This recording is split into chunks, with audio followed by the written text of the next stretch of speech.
Welcome to our channel. If you want to activate Tubi on your Samsung Smart TV using Chromecast, follow these step-by-step instructions to stream free movies and TV shows. Step 1. Ensure your Samsung Smart TV has Chromecast built in, or connect an external Chromecast device to an available HDMI port on your TV. Step 2. Connect both your Samsung TV and your mobile device or computer to the same Wi-Fi network. This is necessary for casting to work properly. Step 3. Download the Tubi app on your smartphone or tablet from the App Store or Google Play Store. Tubi is completely free with no subscription required. Step 4.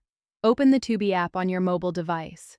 You can browse and watch content without creating an account, though signing up allows you to save favorites and continue watching across devices.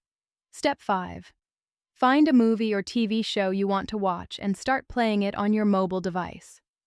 Step 6. Look for the cast icon in the upper corner of the Tubi app while content is playing. Tap this icon to view available casting devices. Step 7. Select your Samsung Smart TV or Chromecast device from the list. The video will stop playing on your mobile device and begin streaming on your TV. Step 8. Use your mobile device as a remote control to browse content, pause, play, or adjust volume. Enjoy thousands of free movies and shows on your big screen through Chromecast. Don't forget to like this video and subscribe to our channel.